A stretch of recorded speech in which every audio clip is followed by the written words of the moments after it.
Now, brown cow. All right, I'm here with the man, Cody Nelson again. And right now, we're looking at some spotters. So this is one of the things we probably get questions on a lot is differences of the Every Vortexes. single day. Yep, so right here we have the Vortex Razor, we have the Vortex Diamondback, and the Vortex Viper. And in the way that, if you think about it, price-wise. Price-wise, yep. So you have the Diamondback that comes in at $499 for the 85 millimeter. And then you have the Viper that's going to come in at $899.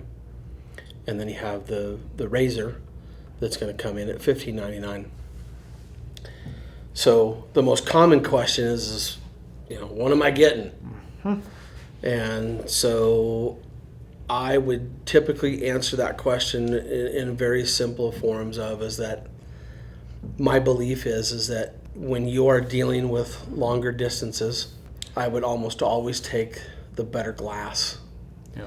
So, you have razor glass coatings and, the systems in this. You have Viper in this. So if you really think about it, this would be a good, better, best. Mm-hmm. The apertures are bigger on the razors. But more light in. The whole idea is to get more light to your eye. Now you can say, oh, they're all 85 millimeters, but when you have higher quality glass, you're talking about the difference of prisms. That there's all kinds of things that happen in there that even the build times and the manufacturing process count as to how efficient this is at moving light. Yep. So, and here's the best part about all three of these. They all come with exactly the same warranty. Phenomenal warranty. I would tell somebody that if you are a person that spends a crazy amount of time in the field and where everything that you're looking at, matters to whether you're verifying that it's a game animal or whether you're verifying that it's a certain size or legal, right? Mm-hmm. I just always put my thought process towards the better glass. And yes, the better glass does cost more.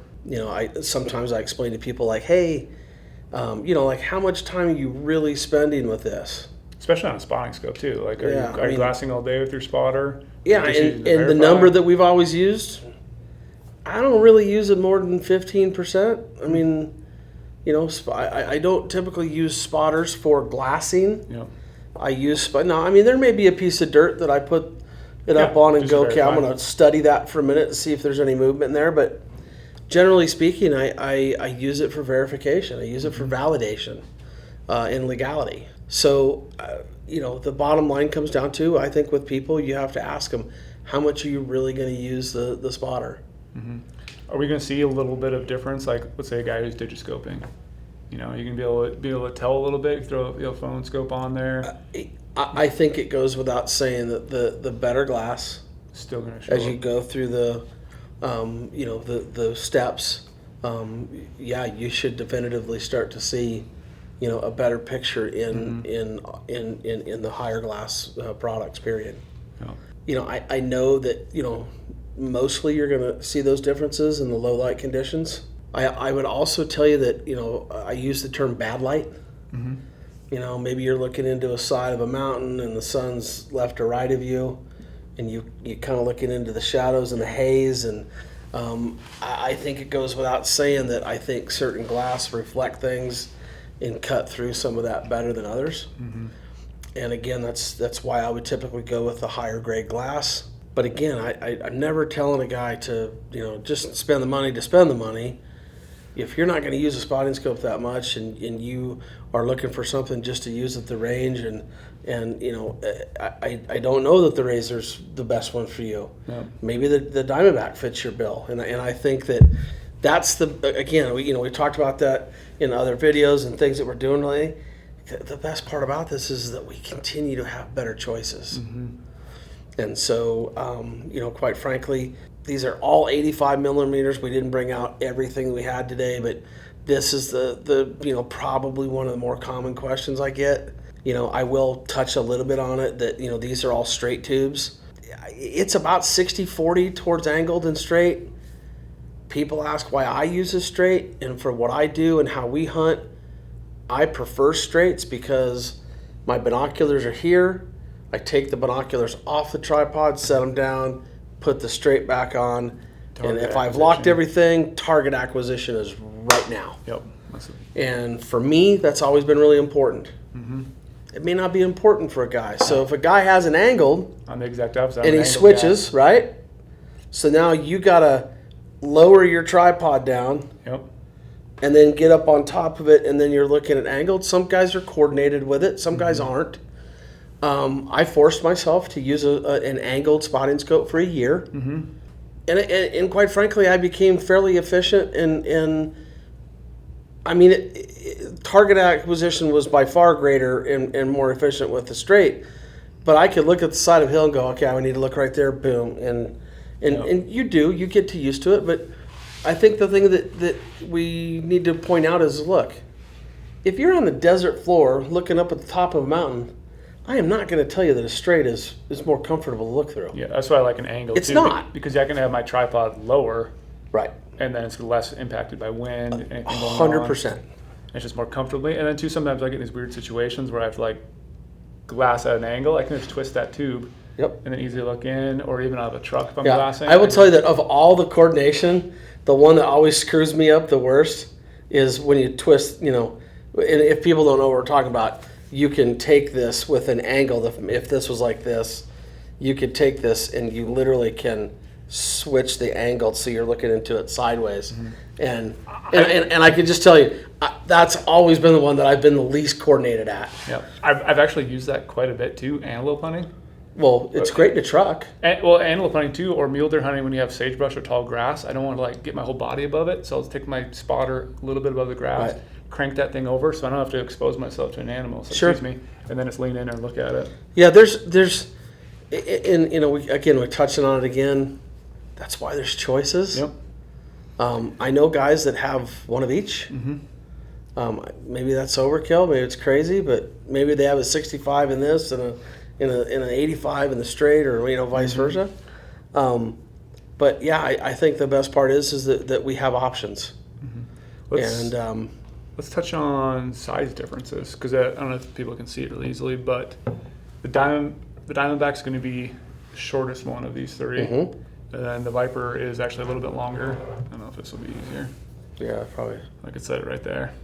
So And then that one's kind of going to be even a little bit shorter than that one. So we have size differences too, and So, obviously some weight differences. Spotting scopes, are always heavy. Yep. The Diamondback was coming at like 13, almost 4 pounds. Yep. The Viper was the heaviest at almost 5 pounds, just a little under. And then the Razor was, just a touch over 4.5 pounds. So, I mean, they're bigger and heavier optics. The flip side of that is if you go to a 65, you've got lighter weight, but the what you're losing typically is you're losing a little bit of light gathering capability, but you're also dropping down in power because while these are 20 to 60s, most of the 65s drop down to like a 15 to 45 or a 18 to 48 or something in that realm. So, so it's just one of those things that again, I think that's why I try to spend as much time as I do talking with people to make sure that they fully know what they're getting. They're not easy decisions because there's some people that go out west and they think, oh, I have to have a tripod and a spotting scope. And then the flip side of that is they've never ever thought about putting their binos on it. Exactly. So what a teaching moment that we get to have, right? Is we get to tell them, well, why aren't you using your binos on the tripod, and then you can use it with the spotter and scope too, and then they really find that their optics, their setup is way more versatile than what they thought. Because generally speaking, for a binocular, when you put it on a tripod, you're extending the distance and the usability of that glass. And so when you couple them with a spotter and a binocular, it's an unbeatable rig. Let's talk about the guy who, might not do a lot of, let's say, Western hunting or something like that, but they do a lot of rifle shooting. Is there going to be a benefit from one to the other? Let's say you will go on one Western hunting year, but you're going to do more rifle shooting. Do you need the again, I think it kind of again depends on how much the guy's going to use it. I mean, if you're going to go out and just go to the range, just verify impacts, and you're just verifying and want to see it, I don't know that there would be a reason to go buy the Razor.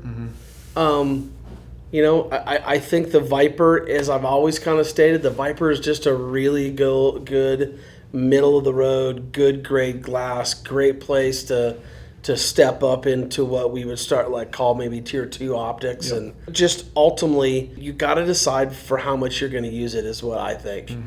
So I mean, if you're going to spend $1,600, I would think that you would probably want to use it quite a bit. Yeah, you want to take it out of your backpack a lot more. Yeah, it'd be just dead weight. Yep. So and it does. And people should know, it takes time. It takes with your facial muscles. It takes time to be able to squint without actually squeezing all the muscles. There's guys that I know that use spotters for the first time and their cheek is quivering or their eyes quivering and I don't know. By the time the seasons are over, I can dang near look both eyes. Yeah. And when you close your eye, my facial muscles don't necessarily close, but I can close my eye. And there's different ways to combat that. I mean, you can definitely do that. Let's talk about bottom plates. Oh, what do we have to do to mount these bad boys on a tripod? Well, most people, if you'll take a look, they have a 1/4 thread right here, and almost all plates that come off of tripods are 1/4 threaded. But you'll also notice that this silver piece will come out of here and it's 3/8. So if your particular plate happens to have a 3/8, you might want to use the bigger one. You'll notice that these little holes right here, there's typically a peg on a plate that will allow you to mount that up, and it not only centers it and basically makes it congruent, right? But it allows it from getting knocked.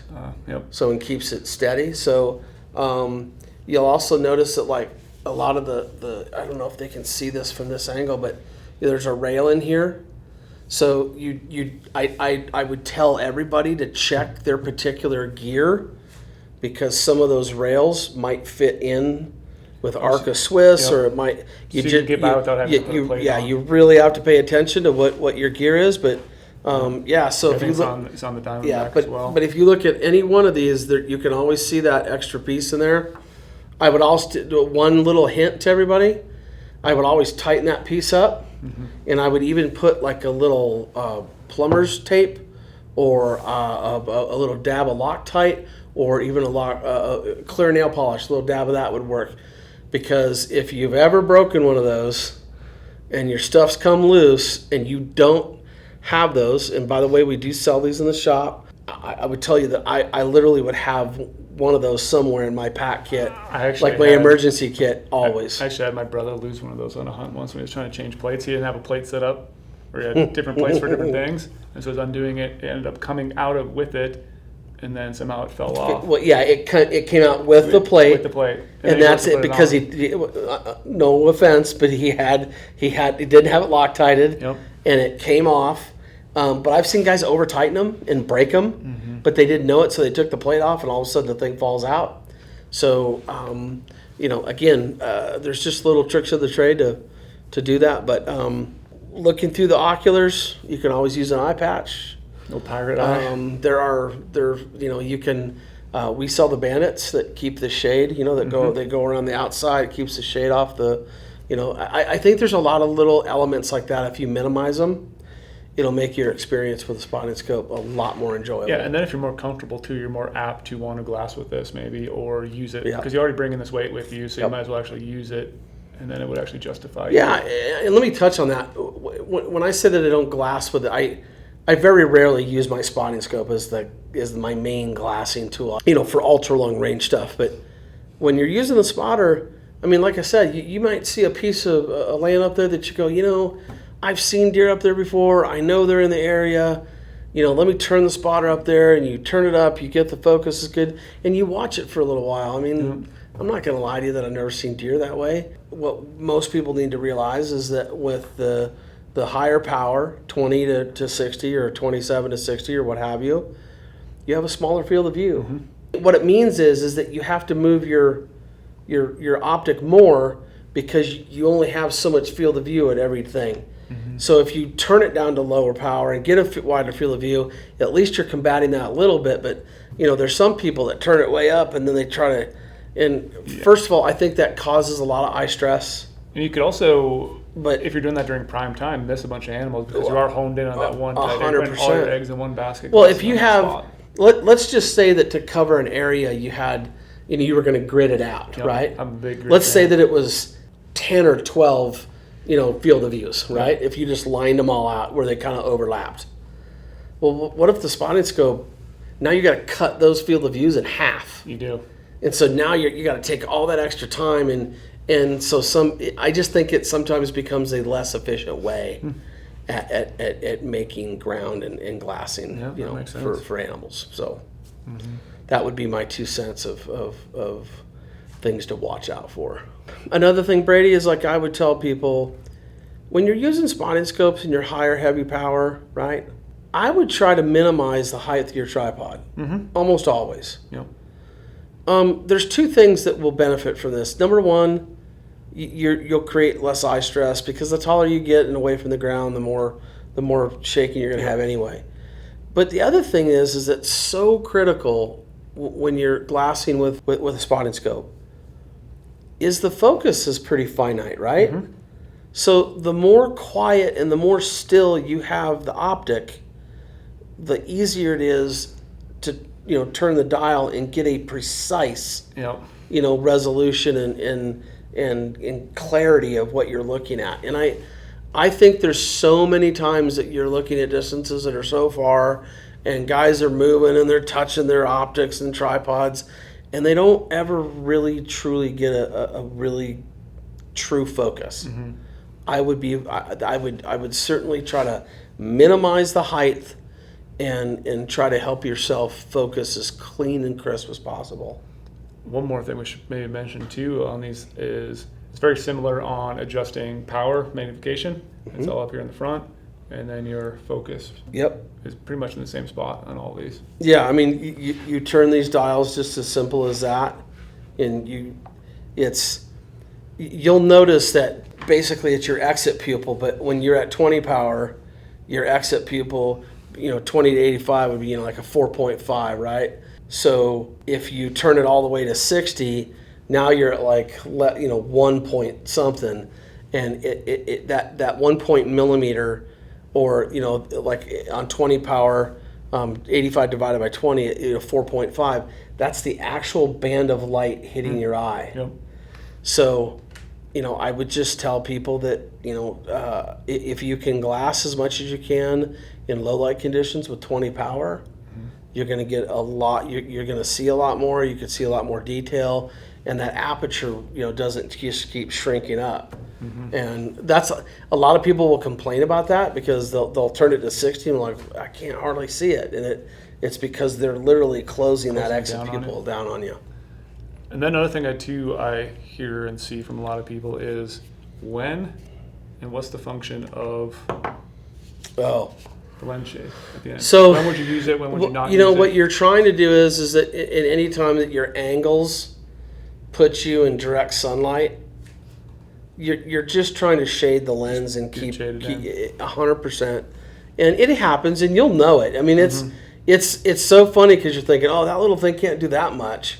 It actually does. And then you pop it out there, and you realize, holy cow! Like I can actually, I can see what I'm looking at. And it's an excellent little piece that they do on those. And I, quite frankly, I there's certain situations that I'm like, I don't know if you can even see the animal, without putting the sunshade out. Yeah, and it's really easy. All these have the same exact feature. You just gotta pull it out. Yep. Push it back in. Would you ever, sacrifice a little bit of optical quality to maybe have a little bit of smaller spotting scope package, like a smaller package to fit in your backpack, or a little bit of less weight? Would you ever? Yeah, I mean, again, I think that the choice has to be made. Like, are you willing to lose the light gathering? That exit pupil is important. But we all know, facts are facts. These are heavy. Yeah. Especially So if I told you that I could take 1.5 pounds off it, and by the way, when you use 1.5 pounds, it might also not, it might dictate how small the tripod is too. Yeah. So So it's kind of a force multiplier. You start not having to carry as much stuff or as big as stuff. So and then to me too, a lot of times it's like bulk too. It's like Yeah, the spotting scopes take up a 100%. giant section of your backpack, so Yep. you need a larger pack. it's just always really important to weigh those things out. And I've got guys that I know that literally have just stopped carrying spotting scopes altogether. Then there's guys that like wouldn't go anywhere without them. And again, we got choices. We do. You got again, good, better, best. You got lighter weight to heavy. There's all kinds of things you have to factor in there. And the best part of it is, if you give us a call, we'll walk you through it. I spend a lot of time going over this with guys and really trying to help them understand what they're buying. And I think it's working. And we've been trying to really concentrate on it and help people. And I think they appreciate it. You can always call us at the 702-847-8747 number.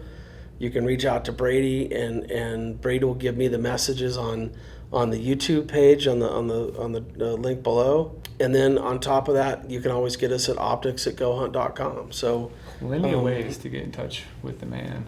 yeah, there's the only question that you really shouldn't is whether or not to ask the question. Yeah. You should call. You should call. You should talk to you. You should use you as, Yeah, we can go over, brands. We can go over, what they mean, what they do for you, what they don't do for you, benefits, and, size, weight, how to pack them, how not to pack them.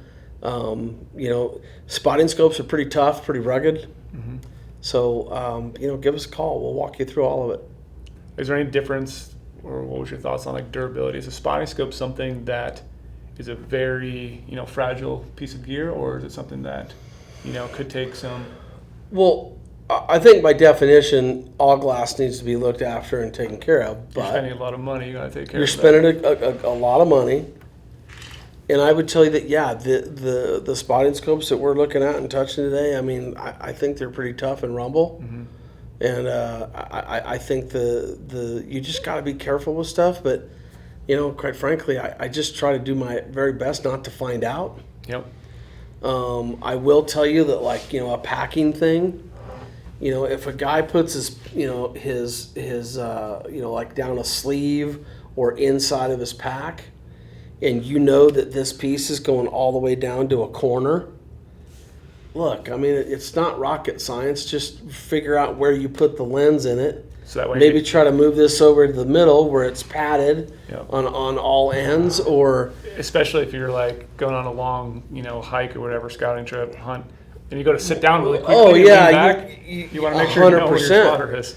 So yeah, I think that people got to be smart with them, and but they're pretty tough and tumble tough, and they do a pretty good job that way. But I've also seen it where people have knocked a prism loose, and the warranties on these are great, but Don't ever get yourself in a place.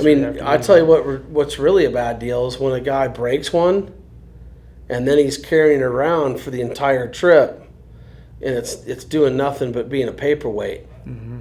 And so I would just be careful with them, but they really are pretty tough. So I wouldn't baby them, but I certainly would take care of them.